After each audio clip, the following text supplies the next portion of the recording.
ये अपराध है। और इस देश के गृह मंत्री के ऊपर तरीपार होने का आरोप नहीं है, वो तरीपार थे, उनको गुजरात से बाहर कर दिया गया था। सुन लीजिए दिल्ली पुलिस के हमारे प्रिय आईपीएसों, आप जो है एक तरीपार का गुलामी करना बंद कर दीजिए। आप आईपीएस हैं, आप आईपीएस हैं। हम में से बहुत सारा स्टूडेंट आईपीएस बनना चाहता है। आप लोग ऐसा कीजिएगा तो इरादा बदल लेंगे। ये क्या है? और वो जो देश के अंदर बहस खड़ा कर रहे हैं, उस बहस पे आप सवाल खड़ा कर दीजिए तो इंटरनेशनल बोलने लगते हैं। दीपिका पादुकोण जब मोदी जी का कैंपेन कर रही थी तो देशभक्त थी, जेएनयू में आ गई तो देशद्रोही हो गई। ये कितनी अजीब बात है। इस देश का नौजवान का सपना आप उससे छीन रहे हैं, उसके पढ़ने लिखने का अधिकार आप उससे छीन रहे हैं। इस देश में गरीब लोग अपनी पढ़ाई नहीं कर सके, आप उसके ऊपर हमला कर रहे हैं। आप सीधे तौर पर यह साजिश कर रहे हैं कि अगर जेएनयू जैसे संस्थान बंद नहीं होंगे तो जेएनयू यूनिवर्सिटी ऑफ एमिनेंस कैसे बनेगा। सोच के देखिए, जेएनयू अगर रहेगा 150 रुपए में पीएचडी कराएगा बसंत कुंज में, साउथ दिल्ली में, पहाड़ों के बीच में, पेड़ों के बीच में, तो हमको माथा में कुत्ता काटा है कि हम जियो यूनिवर्सिटी में पढ़ने के लिए जाएंगे। ये क्यों है? ये इसलिए है कि जब तक बीएसएनएल भाई साहब नहीं लगेगा, नहीं बनेगा, तो जियो धन धनाधन कैसे होगा? बोलिए, जियो धन धनाधन कैसे होगा? आप लोग भी धनाधन कर रहे हैं ना। यहाँ मैं जरा गांधी को ले आता हूँ। गांधी चरखा क्यों काटे थे? क्या लगता है आपको? उसमें इकोनॉमी की लड़ाई नहीं थी। चरखा क्यों काटे थे? ताकि मैनचेस्टर के कपड़े को नहीं पहनेंगे भारत के लोग। अगर आपको लगता है कि जेएनयू को बचाने की लड़ाई सिर्फ जेएनयू को बचाने की लड़ाई है, ऐसा नहीं है। जेएनयू को बचाने की लड़ाई इस देश में बीएसएनएल को बचाने की लड़ाई है, रेलवे को बचाने की लड़ाई है, एयर इंडिया को बचाने की लड़ाई है, पत्रकारिता को बचाने की लड़ाई है, नागरिक अधिकारों को बचाने की लड़ाई है, संविधान और देश को बचाने की लड़ाई है। ये बात हम तमाम लोगों को समझना चाहिए। और गुस्सा मत होइए। आप भक्त भक्त बोल करके उसकी भावनाओं को हर्ट मत कीजिए। आप ही सोचिए, आपको अगर किसी से मोहब्बत होगी, उसके बारे में खराब बात बोलेगा तो बुरा लगेगा ना। तो आप उसकी भावनाओं को हर्ट मत कीजिए। सिर्फ उससे ये पूछिए, दोस्त आओ चाय पीते हैं, चलो थोड़ा हम भी चाय पे चर्चा कर लें। ये बताओ, एक ही तो दिल है तुम्हारे पास, मोदी जी जीत लिए हैं, कोई दिक्कत नहीं है, दिल तुम उनको दे दिए, दिल दे चुके सनम, दिमाग तो है, एक दिमाग भी तो है, एक दिमाग है ना आपके पास। अब सोच के देखिए, दिल्ली का चुनाव हो रहा है, करोड़ों लोग यहाँ पे रहते हैं, दिल्ली की अपनी समस्याएं हैं, दिल्ली में लोगों के फेफड़े खराब हो रहे हैं। एडवाइजरी जारी होता है कि सुबह टहलने के लिए नहीं निकलिए, जबकि कहा जाता है कि सुबह टहलने से लोग स्वस्थ रहते हैं, दिल्ली में अस्वस्थ हो जाते हैं। ये दिल्ली की समस्या है। एलकेजी में, यूकेजी में एडमिशन कराने के लिए माँ बाप को तब से ही चिंता होने लगती है जब वो बीआर प्रेग्नेंट हो जाते हैं। ये सच है कि इंटरव्यू की तैयारी करते हैं बच्चों से पहले माँ बाप कि एलकेजी यूकेजी में एडमिशन कैसे होगा। लोगों के पास पार्किंग की समस्याएं हैं, कार खरीदना चाहते हैं लेकिन लगाने की जगह नहीं है। जहां पे दोस्त ऐसे मोहल्लों में रहें जहां कार ले जाने में दिक्कत हो तो दोस्ती छूट जाती है। लोग जो है वैसी जगह पे गेट टुगेदर करना पसंद करते हैं जहां पार्किंग हो सके। दिल्ली के लोग साफ हवा, साफ पानी, अच्छी शिक्षा, बिजली, सुरक्षा ये मांग रहे हैं। ये कह रहे हैं कि नहीं, हमारे पास तो कोई मुद्दा है नहीं, इसीलिए हम जेएनयू के नाम पे चुनाव लड़ेंगे। बताइए, एक यूनिवर्सिटी दिल्ली के एक कोने में पढ़ लिख रहा है, कुछ बोल रहा है, और आप इतने स्पेशल नहीं है साहब कि आप आए हैं तभी बोलना शुरू किया है। अरे हम ऐसे नहीं हैं। हम कोई न्यूज चैनल चलाते हैं क्या कि पैसा लेकर के बोलेंगे? अरे इस देश के नागरिक हैं, जो सही लगता है सही बोलते हैं, जो गलत लगता है गलत बोलते हैं। आपसे कोई व्यक्तिगत दुश्मनी है क्या? कोई व्यक्तिगत दुश्मनी नहीं है। और आपके भीतर, इस देश की जनता के भीतर जिस तरीके से जेएनयू के खिलाफ नफरत भरा जा रहा है, आपको सिर्फ ब्लड प्रेशर का बीमारी होगा, हाइपर टेंशन होगा, आपकी कोई समस्या का समाधान नहीं होने जा रहा है। जितना गाली देना है आप दे लीजिए, जितना एंटी नेशनल कहना है कह लीजिए, इससे आपके बच्चों को नौकरी नहीं मिलेगी, इससे आपको सुरक्षा नहीं मिलेगी, इससे आपको इस देश में बेहतर बुनियादी सुविधाएं नहीं मिलेगी। इसलिए जेएनयू में उलझे रहते हैं। हम भी समझते हैं, आपका खुन्नस हमको समझ में आता है। एडमिशन होना इतना आसान बात थोड़ी है, इतना आसान बात है। एक पत्रकार आकर के बोले कि सरकार कह रही है कि जेएनयू में राजनीति क्यों होती है। हम बोले जेएनयू में लोग राजनीति पढ़ते हैं, पॉलिटिकल साइंस डिपार्टमेंट है वहां पे, और तो और मोदी जी भी इंटायर पॉलिटिकल साइंस पढ़े हैं। डिग्री नहीं है उनके पास, है कि नहीं है हम नहीं जानते हैं, हम पढ़ते हैं। देख भी लीजिए हमारा, आप लोग वहां जो है 35 साल पीएचडी करते हैं। गजब बात करते हो यार, 35 साल में हम पीएचडी कर लिए तो अपराध कर दिए। अब मोदी जी एमए किए, वो भी डिग्री नहीं दिखा रहे हैं तो बजाओ ताली। ये कैसी बात है? किन चीजों पे बहस कर रहे हो?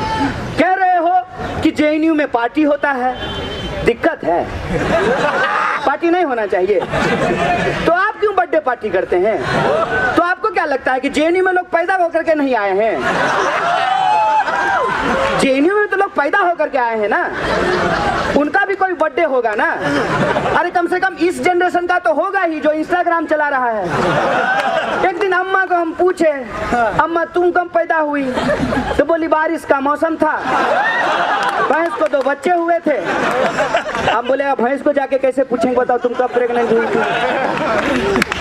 ये जनरेशन है। बोले ये पार्टी नहीं करेगा, करेगा पार्टी। दिक्कत किस बात से है? एक बात बता दीजिए कि हमको भाई इस बात से दिक्कत है जेएनयू से। कोई एक चीज बता दीजिए, किस बात से दिक्कत है? पार्टी करते हैं उससे दिक्कत है, पता नहीं गिनती कैसे गिना। नजीब को आज तक नहीं ढूंढ पाए। जेएनयू के डस्टबिन से 3000 कॉन्डोम। विजुअल दिमाग में लाइए कि डस्टबिन के पास बैठ करके 1 2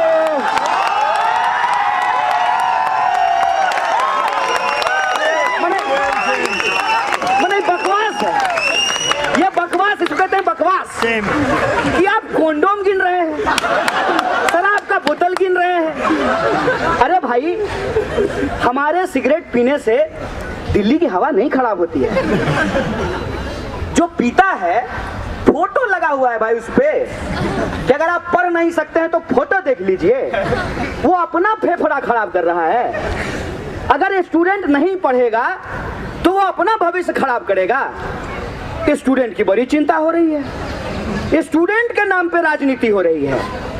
उल्लू समझते हैं क्या अपने जैसा? हमारे नाम पे कोई राजनीति कर लेगा? हमको बुद्धि नहीं है, हम सोच नहीं सकते हैं, हम नहीं पढ़े हैं देश का इतिहास, हमको राजनीति नहीं पता है, हम साइंस नहीं पढ़ते हैं, हम पॉलिटिकल सिस्टम नहीं पढ़ते हैं, हम डेमोक्रेसी नहीं जानते हैं। हमको सब पता है। हमको तो ये भी पता है जो आपको नहीं पता है। हमको कोई ऐसे बेवकूफ नहीं बना लेगा। बिल्कुल सीधी सी बात है। जेएनयू कहता है इस देश में जनता की चुनी हुई सरकार है, जनता ने उसको चुना है, जनता टैक्स का पैसा देती है, सरकार जो सरकारी संसद में बैठती है, सरकारी कार पे घूमती है, सरकारी हवाई जहाज पे जो उड़ती है, जो सरकारी यात्राओं पे अपने प्राइवेट दोस्तों को बिजनेस दिलवाती है, उस सरकार की ये जिम्मेवारी है कि वो सरकारी शिक्षण संस्थानों को चलाए। उसकी जिम्मेवारी है कि वो सरकारी रेलवे को बचाए। उसकी जिम्मेवारी है कि वो एयर इंडिया को बचाए। उसकी जिम्मेवारी है कि BSNL को नहीं बेचा जाए। मंत्री बनेंगे सरकारी, कार चाहिए सरकारी, फोटो खिंचा जाएगा सरकारी कैमरे में, रहेंगे सरकारी घर में, लेकिन सरकारी यूनिवर्सिटी नहीं चाहिए। वहां जियो, यूनिवर्सिटी ऑफ एमिनेंस। ये बेईमानी है। ये राष्ट्रवाद के नाम पे एक राष्ट्रवादी सरकार देश की राष्ट्रीय संपत्ति को बेच रही है और आपको JNU की पड़ी हुई है। आप इस बात की चिंता में है कि JNU में नारा लगा कि नहीं लगा। आपकी चिंता नारा नहीं है। अगर आपको चिंता होता नारे का और देश का, तो पिछले 5 साल में आप समझ गए होते कि JNU किस बात के लिए लड़ रहा है। एक पत्रकार ने कहा कि आपको टुकड़ा टुकड़ा गैंग बोला जाता है। हम बोले सरगना,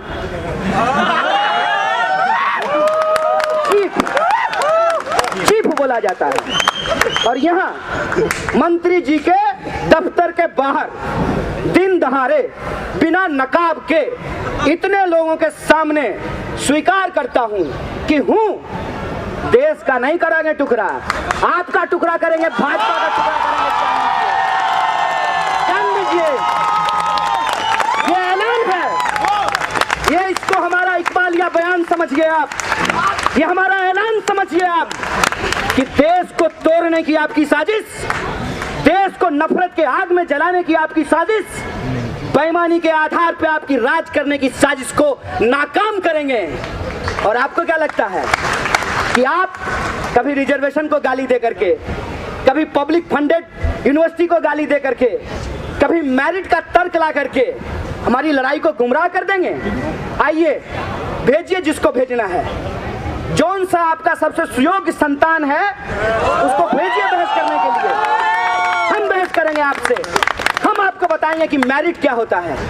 मेरिट ये होता है कि इस देश के गरीब से गरीब इंसान के बच्चे, पिछड़े से पिछड़े इलाके के बच्चे काला हांडी से आते हैं भाई साहब, जहां आज तक बिजली नहीं पहुंची है।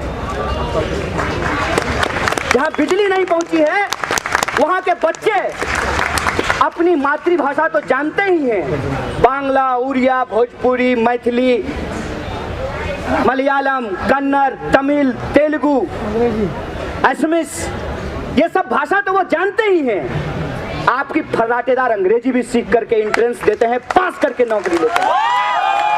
और मेरिट की बात करते हैं। क्या मेरिट है आपके लल्ला का? जैसा का क्या मेरिट है? क्या मेरिट है? सिर्फ इस बात को छोड़ दिया जाए कि उनकी शकल हूबहू अमित शाह से मिलती है। उस आदमी का क्या मेरिट है? उसको कैसे इस देश में BCCI का सेक्रेटरी बना दिया गया है? पूछेंगे कोई सवाल? कोई ठोकेगा ताल? बताएगा कि नेशन वांट्स टू नो? हम चैलेंज करते हैं, है हिम्मत? करेंगे सवाल। JNU से आपको चिढ़ इसलिए है कि JNU सिर्फ जवाब देना नहीं सिखाता है, JNU सवाल पूछना सिखाता है।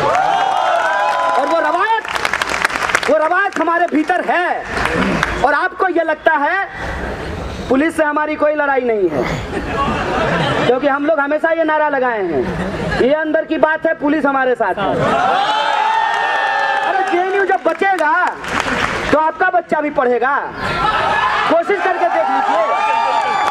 देखिए आपको बच्चे को पढ़ाने में क्या तकलीफ होती है। और मेरी माँ को सरकारी नौकरी नहीं है, 3000 कमाती है। बताइए, JNU था, इतना पढ़ा के सिखा दिया है ना कि जो आप पे हुक्म चलाता है ना उसको हम आंख दिखाते हैं। तो JNU की बचाने की लड़ाई आपके हक और अधिकार की लड़ाई है, आपके बच्चों के पढ़ने की लड़ाई है।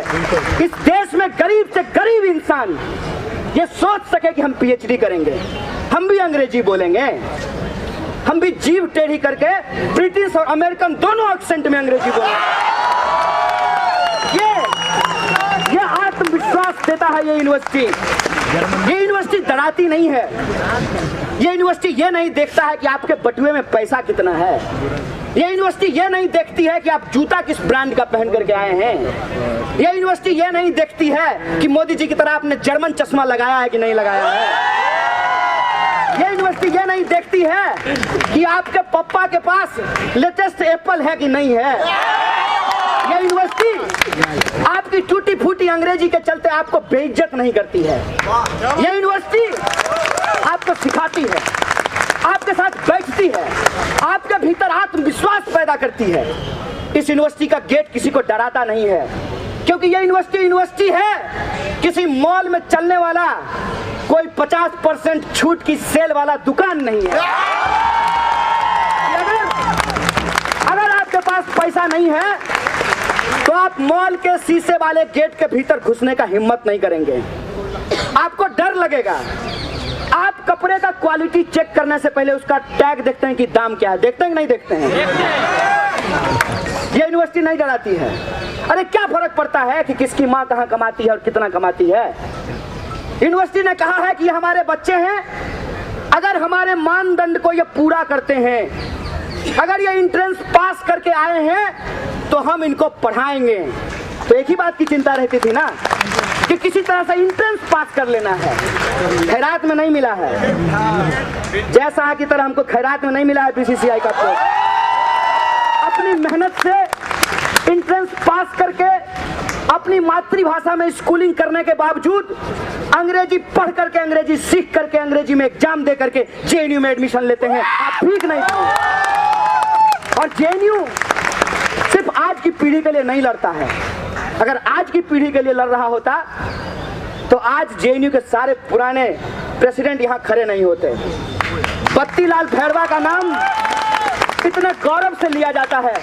देखिए कि वो पुराने प्रेसिडेंट आज यहाँ खड़े हैं आप लोगों के साथ। ये जेएनयू की रवायत है कि हम सिर्फ अपने लिए नहीं जीना सीखते हैं, दूसरे का भी जीने का अधिकार है, इस बात के लिए भी खड़े होते हैं। जेएनयू के स्टूडेंट जो आज जेएनयू में पढ़ रहे हैं, एक पत्रकार हमको बार बार कह रहा था कि जो दे सकते हैं उनको देने में क्या दिक्कत है। अरे जो तुमको दे सकते हैं उनसे तो तुम ले ही रहे हो। तुम ये तो बताओ कि जो नहीं दे सकते हैं उनके लिए तुम्हारे पास क्या योजना है। जेएनयू में जो आज पढ़ते हैं उनको फेलोशिप मिलता है, उनको जेआरएफ मिलता है, वो फीस दे सकते हैं। वो सिर्फ अपनी फीस के लिए नहीं लड़ रहे हैं, वो इस बात के लिए लड़ रहे हैं कि आज अगर हम नहीं लड़ेंगे तो कल को फिर से कोई आंगनबाड़ी का बेटा, कोई चूड़ी बेचने वाला का बेटा, कोई सब्जी बेचने वाली की बेटी यूनिवर्सिटी में नहीं आ पाएगी। इस बात के लिए लड़ रहे हैं। और देश होने का यही मतलब होता है, यही मतलब होता है मेरे दोस्त, देश होने का, कि देश हम सबका है।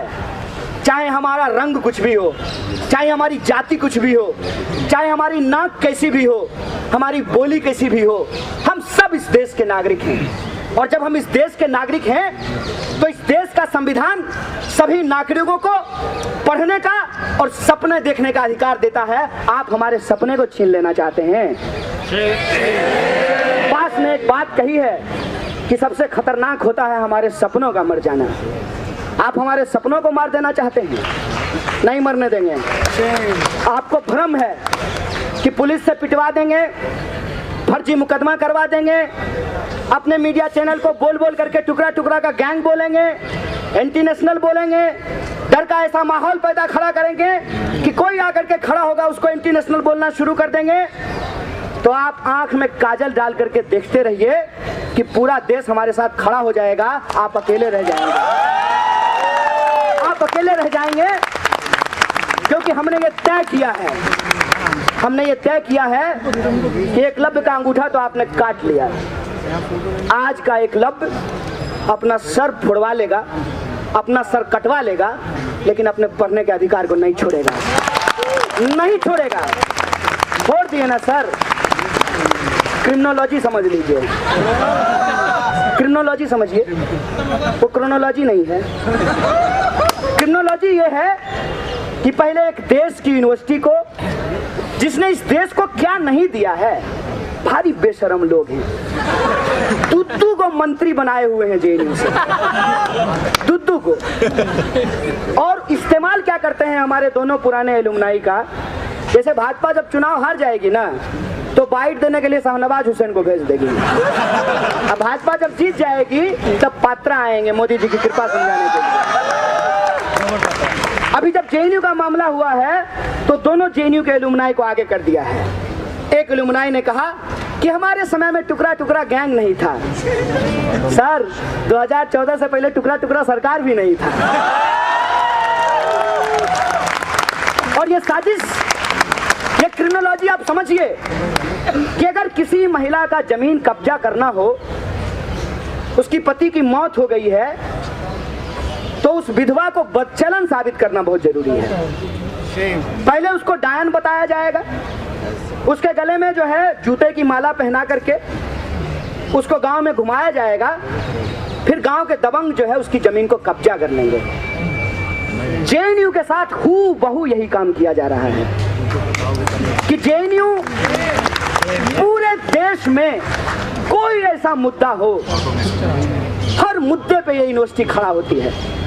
पिछले अगर आप 5 साल का अकाउंट मांगिएगा तो हम बता देंगे, मतलब हम सरकार नहीं है, ये नहीं बता पाएंगे कि नोटबंदी के बाद काला धन कहाँ गया। हम बता देंगे कि 2014 में जब सरकार आई तो इस देश में क्या हुआ।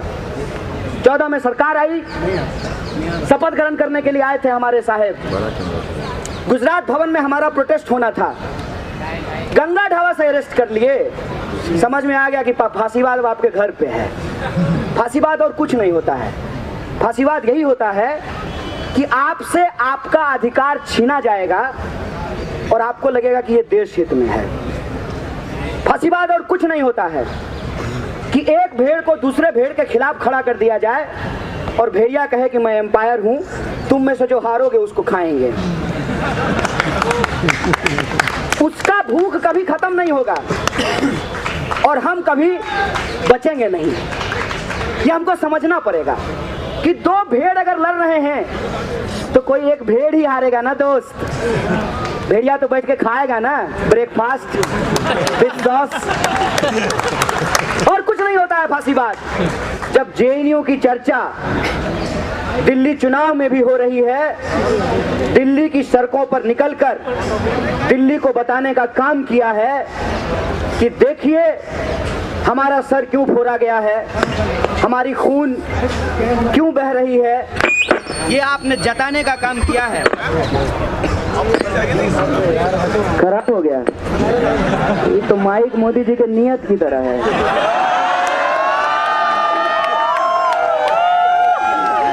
छोड़ दीजिए, सुधीर चौधरी मत बनिए।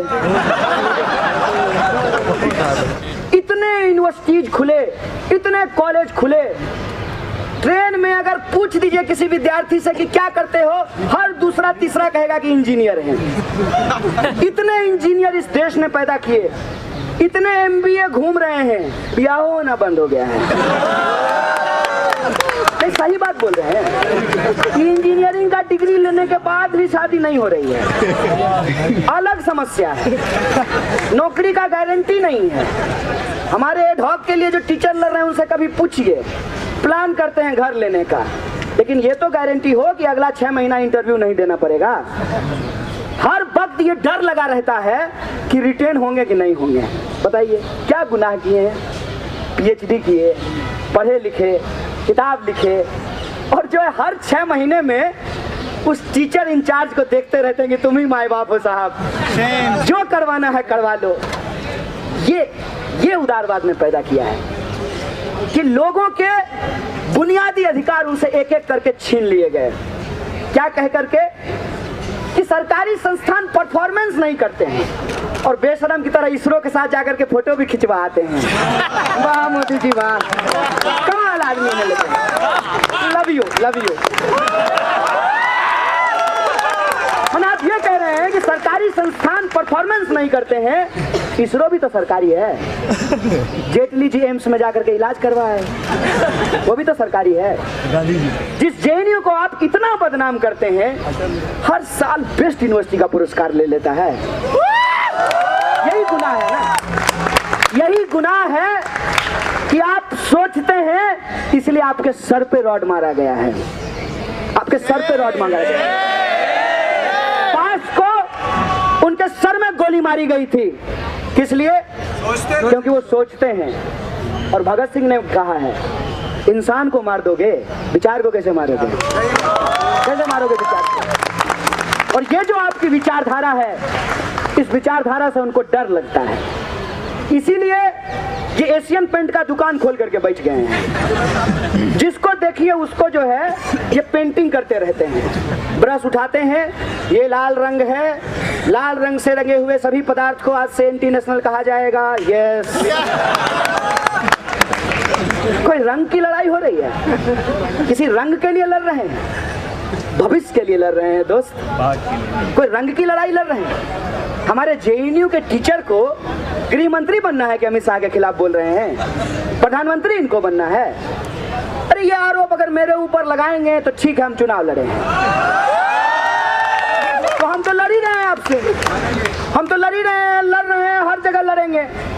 हर बार चुनौती देते हैं कि जो करना है करो, तैयार हैं झेलने के लिए। जेल भी कोई बुरी जगह नहीं होती है, जब समाज भी जेल जैसा हो जाए तो जेल भी बुरा नहीं होता। जहाँ आपके खाने पीने पे पाबंदी हो, प्यार करने पे पाबंदी हो, बताइए, इश्क हो गया, जात के चलते ब्याह नहीं कर पाए। सर जी आप लोग भी सोचिएगा, आप भी जवान रहे होंगे कभी, इश्क हुआ, जात के चलते ब्याह नहीं कर पाए, बताइए इससे ज्यादा तकलीफ और कुछ होगा है? और कह रहा है कि नाम देख करके टाइटल देख करके कैब बुक कीजिए। बताइए समाज को कैसा बनाना चाहते हैं? समाज को आप ऐसा बनाना चाहते हैं कि एक ही समाज में रहने वाले लोग एक दूसरे से नफरत करना शुरू कर दें। ये नफरत के खिलाफ है हम, ये नफरत नहीं चाहिए हमको। हमारी सीधी सी मांग है, वो मांग ये है कि हमको पढ़ने का अधिकार मिलना चाहिए। और जेएनयू की लड़ाई इस बात की लड़ाई है कि इस देश में हर इंसान को पढ़ने का अधिकार है। जिस तरह से आपने एकलव्य का अंगूठा मांग करके ये सोचा था कि वो धनुष नहीं चला पाएगा, उसी तरीके से आप जेएनयू जैसे संस्थान का फीस बढ़ा करके एक ऐसा फीस लाना चाहते हैं कि इस देश का गरीब इंसान पीएचडी नहीं कर पाएगा। तो हम आपको बता देते हैं साहब, सिर्फ अपने पढ़ने के अधिकार के लिए नहीं, जो संविधान हमको पढ़ने का अधिकार देता है उस संविधान को भी हम बचाएंगे। एक पत्रकार ने पूछा कि ये फीस वृद्धि के खिलाफ प्रोटेस्ट है, सीए का नारा क्यों लग रहा है? तो जो है अमित शाह की तरह क्वेश्चन पहले ही लिख करके दे के इंटरव्यू देते हैं।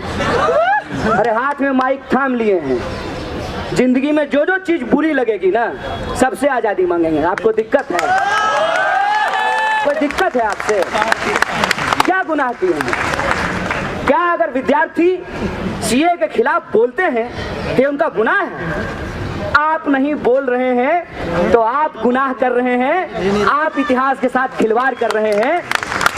वो कहानी याद कर लीजिएगा बस कि जब जंगल में आग लगी तो बड़े बड़े जानवर देख रहे थे।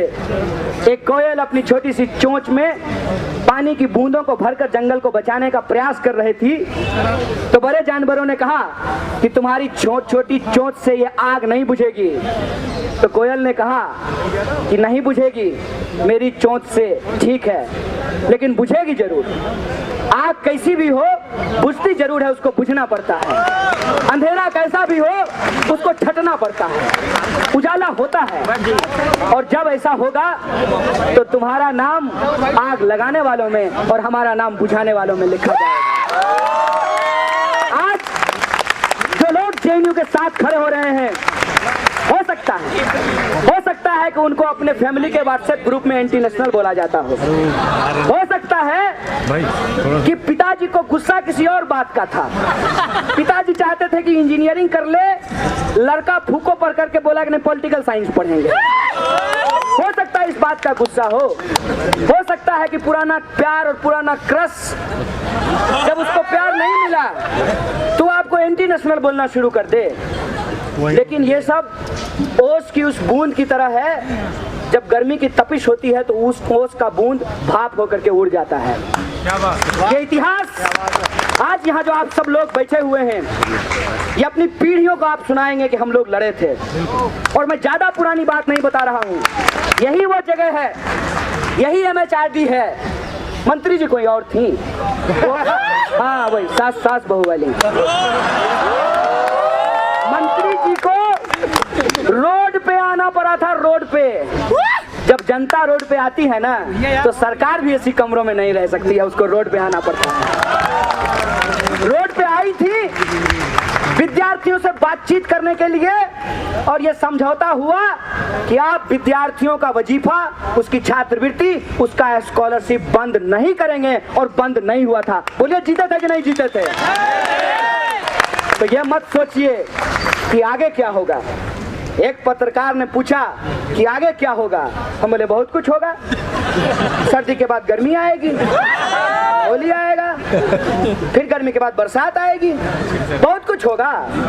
अभी छपाक आया है, उसके बाद कुछ और फिल्म आएगी, बहुत कुछ होगा, उसमें कोई दिक्कत नहीं है। लेकिन एक बात आपको बता देते हैं जो नहीं होगा, वो ये है कि इस देश को हिंदू मुसलमान के नाम पे बंटने नहीं दिया जाएगा। इस देश में लोगों के जो पढ़ने का अधिकार है उसको छीनने नहीं दिया जाएगा। इस देश में जो सरकारी संस्थान है तथा कथित राष्ट्रवादी सरकार को राष्ट्रीय संपत्ति को बेचने नहीं दिया जाएगा। इस देश में महज एक कागज के टुकड़े के आधार पे किसी से उसके भारतीय होने का प्रमाण पत्र नहीं छीना जाएगा। इस देश में किसी के जातीय पहचान के चलते उसके साथ छुआछूत बर्दाश्त नहीं किया जाएगा। इस देश में लड़का और लड़की का भेद करके ये लैंगिक भेद को स्वीकार नहीं किया जाएगा। ये बात मैं आपको बता देता हूं कि ये जरूर होगा। ये कुछ भी कर लें, लेकिन JNU में भरी हुई फीस लागू नहीं होगी, और JNU को बर्बाद करने का ठेका लिए हुए या जो वाइस चांसलर हैं वो वाइस चांसलर नहीं रहेंगे। नो मोर। अब नो मोर देखते हैं, वाइस चांसलर को वापस अमित शाह के पास भेजते हैं। ये नहीं चलेगा। सूडो बॉक्सिंग नहीं कीजिए, सामने से आकर के लड़िए, कोई दिक्कत नहीं है। वाइस चांसलर कहें कि उनका एक पॉलिटिकल एजेंडा है और एक राजनीतिक मुद्दे के तहत वो अपनी यूनिवर्सिटी को बर्बाद करने के लिए आए हैं, तो हम सीधे तौर पे जैसे सरकार से लड़ते हैं उनसे भी लड़ेंगे। अभी तो ये कंफ्यूजन भी होता है जब वाइस चांसलर कहते हैं कि नहीं नहीं हम लोग ये मांग नहीं मानेंगे, और MHRD की कमेटी कहती है नहीं विद्यार्थियों की मांग वाजिब है। तो मैं सोचने लगता हूँ, आप भी जरा सोचिएगा कि आपको अगर तांगे पे चढ़ने का मौका मिले और तांगा जो चला रहा हो, जिसके हाथ में चाबुक हो, उसको घोड़ा कहेगा कि नहीं हम नहीं चलेंगे, तो चाबुक मारेगा, घोड़ा दौड़ना शुरू हो जाएगा। ऐसा कैसे हो सकता है कि वाइस चांसलर की बात सरकार मान लेगी और सरकार की बात वाइस चांसलर नहीं मानेंगे? ऐसा हो सकता है क्या? नहीं। किसको पढ़ा रहे हो दोस्त? क्या साहब, कांस्टेबल जो है IPS का बात नहीं मानेगा? ऐसा होगा क्या? SHO ACP का बात नहीं मानेगा? ऐसा होगा क्या? ACP DCP का बात नहीं मानेगा? और कमिश्नर साहब जो है, हमारे समय भी एक कमिश्नर थे, वो गृह मंत्री का बात नहीं मानेंगे? ऐसा होगा क्या? ये हमको इस क्रोनोलॉजी में समझा करके अपना क्रिमिनोलॉजी चला रहे हैं। इसीलिए हम तमाम लोगों के सामने आज जो सबसे बड़ी चुनौती है, वो चुनौती ये है कि हम पढ़ने के अधिकार के लिए लड़ें। इस देश में गरीब से गरीब इंसान का पढ़ने का जो सपना है, उस सपने के लिए लड़ें। गिटार बजाना सिर्फ हमारे CV के हॉबीज में ना लिखा जाए, हम सच में गिटार बजा पाएं। जब जो है कोई डेट पे आया है या आई है तो दीवार पे, इतना मत खुद नॉर्मल चीज है, नहीं कैसे छीना जाएगा यार, तुम छीनने दे दोगे? तो वो जो मोदी जी के समर्थक हैं, जो मोदी जी उनके डेट भी नहीं है, उसके लिए उनके को कुछ भी करने के लिए तैयार है, और आप अपने देश के लिए उनसे भी नहीं लड़ पाएंगे। अरे नहीं लड़ पाएंगे तो समझा ही दीजिए उनको। कि ये जो सपना है आज हमारे नौजवानों का कि वो एक बेहतर जिंदगी जीना चाहते हैं, अपने सपने के हिसाब से, अपने शौक के हिसाब से एक शांतिपूर्वक आराम का जीवन जीना चाहते हैं, तो उस सपने को ना छीना जाए। जेएनयू को बचाने की लड़ाई दरअसल